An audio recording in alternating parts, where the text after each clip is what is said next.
Watching the goings-on from the window, I painfully observed the police finding and confiscating my 9mm. Shit, I thought, 2 damn weapons lost at once. I consoled myself by keeping in mind our planned mission for midnight, the surplus. Once the coast had cleared, I made my way back out front. Jojo had been captured and taken, along with the guns. Standing around now, unarmed, I felt naked and longed for the comfort of my gun. I had simply to go back down to the north to retrieve another gun, but I was reluctant to walk or ride anywhere unarmed. So we just hung around Peach's apartment and listened to music. Darkness finally descended on the city. In front of the blue apartments it was especially dark because I had neutralized the light. A car bent the corner off of Normandy and onto 80th with a precautionary pace that could have been misconstrued as a shooter coast. We shrunk back further into the camouflage of darkness in an attempt to conceal ourselves and avoid drawing unfriendly fire. The car came to a California stop in front of the apartments. I was able to discern 3 occupants, all in the front seat. From their silhouettes, it appeared that all 3 were female. This was still no dangerous, for we had been using women drivers for missions as of late, and this was not patented tactic. Someone with a rifle, shotgun, or hand weapon could quite easily be lying down in the back seat waiting for the women, who seemed innocent enough to lure an unsuspecting victim to within shooting range for execution. We watched and waited. After a couple of minutes of them trying to distinguish who we were and us trying to differentiate them as friend or foe, someone among us made their ID. "That's Pam, Yolanda, and Kim," whispered a voice through the darkness. Pam was currently going with Little Hunchy. This was the first Little Hunchy. He has since been replaced by a more righteous soldier. She had, however, in the past dated a member of the Rolling 60s.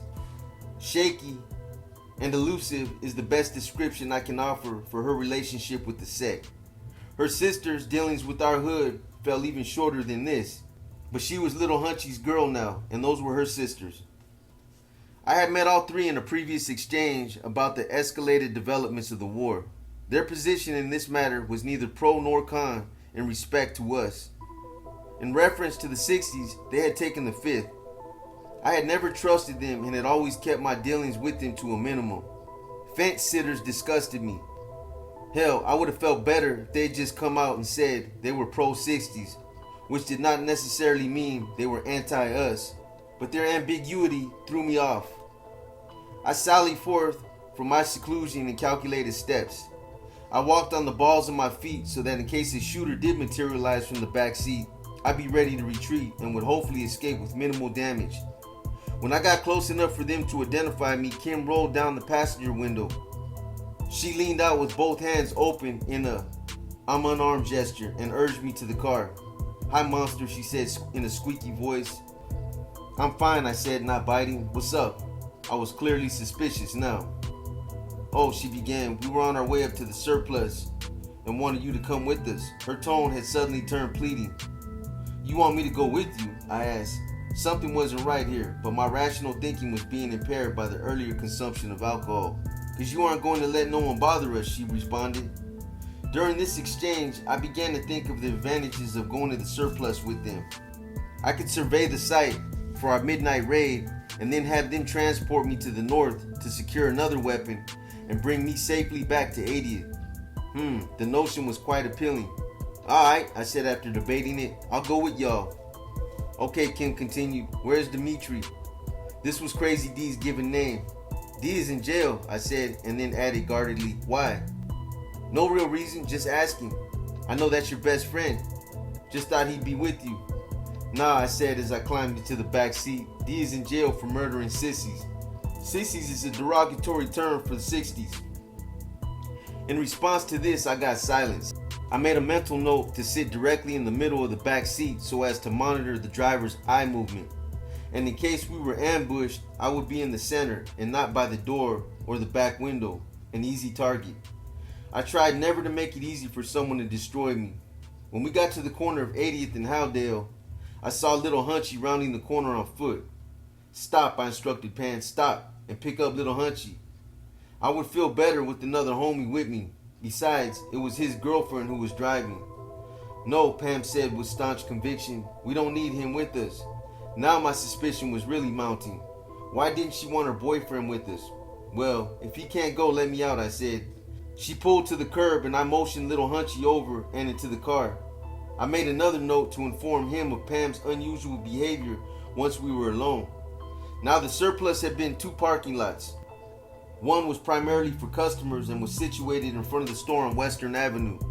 This parking lot was illuminated by a multitude of lights, not just in the lot, but off the main street. Further illumination came from passing vehicles. The second lot, in contrast, was dark, barely lit by a small bulb that hung off the roof of the surplus. This parking lot was behind the store on 85th Street. Although this lot was for employees, it was also utilized as an overflow for lot customers. It was in this second dark parking lot that Pam parked. "Why are you parking back here?" I protested, my security alarm going off. "Look, monster, this is my mother's car, and I can park anywhere I want," Pam said in an almost hostile voice. I decided to hold my tongue at this point because I had responded with what I was thinking there would be an explosion in the car. My main objective was to survey the surplus for weak and strong points and retrieve another weapon from the north. Although I was in my hood, I felt very uncomfortable without a gun. This uneasiness perhaps would be equivalent to a business person leaving home without any credit cards. A weapon in South Central is a part of your attire. So my plan was to get my weapon for one, and also to check the site where we could still get more weapons. Once the car was still, I exited quickly to get a bearing on the dark parking lot. I also wanted to avoid a clash with Pam. Little Hunchy followed suit. The girls, however, busied themselves with what I believed to be purses and jackets. Not wanting to be in their company, Hunchy and I started out around the side of the building on 85th Street. I walked next to the building and little Hunchy took the other track by the street. Realizing suddenly that the girls were nowhere behind us, I stopped and gave a small shout. "Y'all better hurry up." I waited a second, got no response, and turned and walked away. As if out of thin air, 3 men had materialized in front of us. Wary now, because I was unarmed, I continued walking toward the 3 that were coming toward us. I put on my mask. A mask is an extended version of a mad dog stare. It's one combat face, and prepared for a possible confrontation. Taking in the attire of the 3, I noticed no unusual bulges that would indicate they were strapped. And by their facial appearances, they looked to be older, perhaps in their late 20s or early 30s. One had a full beard, another had a mustache. The third was clean shaven. All 3, I remember, were quite earnest, stern-looking cats. Their masks, if they were wearing any at all, were a bit more convincing than mine. Little Hunchy felt the tension as well, for when I glanced over at him, he looked nauseated. There was no sign of Pam, Yolanda, or Kim.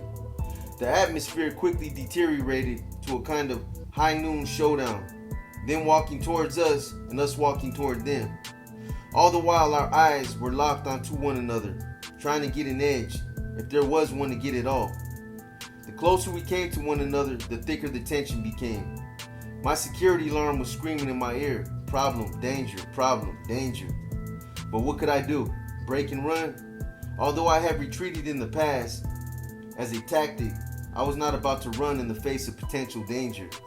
They might not even be enemies, or they might not even be armed, in which case we could handle the hand-to-hand combat. 3 against 2 were winnable odds. And then, the moment of truth.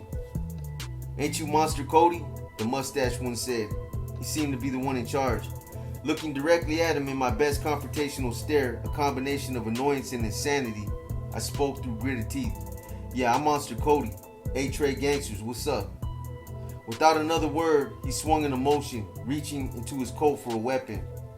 To my immediate left, I saw another movement, this one equally disturbing. Little Hunchy had broke and left me. Turning quickly on my assailants, I was just in time to see the first muzzle flash and hear the resounding boom of his gun. Hit in the stomach first, I was knocked up and against the surplus wall with such force that shock and surprise overrode any pain. Once he saw that the wall kept me up on my feet and that the first shot was not fatal, he stepped in close to shoot me in the chest.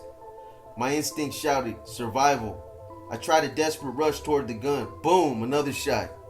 This time in my left hand. which had come within inches of the gun. The shot had been a heart shot, had my hand not been extended in an attempt to grab the weapon. All the while, the two assailants were looking on approvingly, almost as if watching a movie. But I had had enough and decided to try and escape.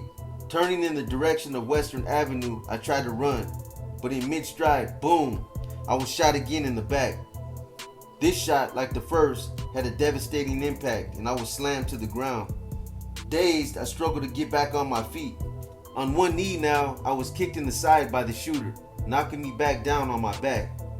They stood there over me, aiming down. I had no defense but to raise my legs in an attempt to avoid being shot in the torso. Boom, boom, boom, and then click, click, click. Damn, I remember wishing, I hope they haven't invented a 7th shot. Silence rained down like deafening crash of cymbals, and then I heard the sounds of running feet. Lying there looking up at the sky, I was swarmed by a million thoughts. My first one was sort of comical. He shot me like I be shooting people.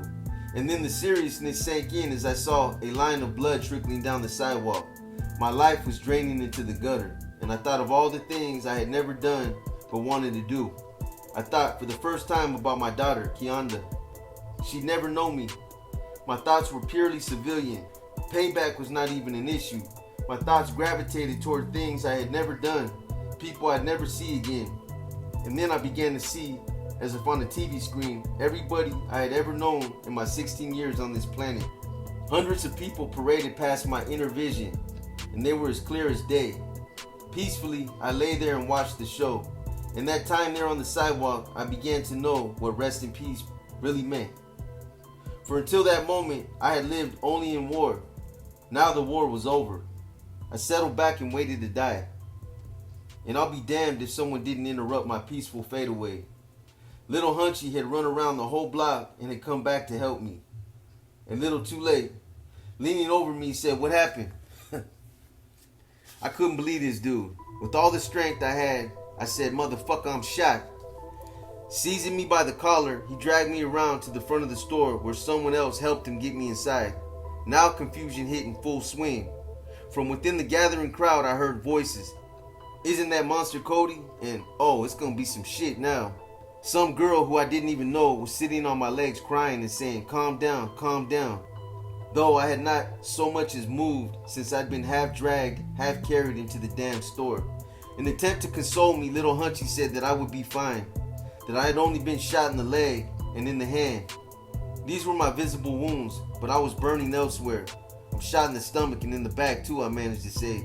No, you ain't. I can see the holes." He was telling me where I was shot. Meanwhile, this girl I didn't know was wailing away, crying out of control about me calming down. And she was more hysterical than anyone in the store. My breath was getting short, my anger was growing. Trying to get someone to unbutton the top button of my coat was the hardest task. Each time I point to my neck for help, signaling for someone to unbutton my collar, little Hunchy would pipe up. "You ain't shot in the neck, only in your hand and left leg." I was steadily losing breath. Calm down, this girl was constantly yelling. Turning my neck and looking around to possibly secure some sane help, I saw an elderly man come forth out of the crowd. Oh shit, I thought. It's these fools that are going to kill me, not my wounds. Finally, the ambulance arrived. Before I was carted off, I managed to tell the hysterical stranger, "Bitch, if I live, I'm gonna kick your ass." Astounded, she finally calmed down. Amazing. In the ambulance, I lost consciousness. When I came to, I was in tremendous pain in the ICU. 3 days had elapsed, although I didn't know that yet. A tube ran through my nose down into my stomach. I had one IV tube in my arm and another tube in my penis. Stitches extending from my hairline to my solar plexus. There was a cast on my left hand and 3 huge bullet holes in my left leg. The pain was almost unbearable. A nurse came in and administered a shot, which took me up and away. The next time I came to, I was in another room. The nurse said my condition was stable. She gave me another shot. Weak, very skinny, and dehydrated, I drifted off again.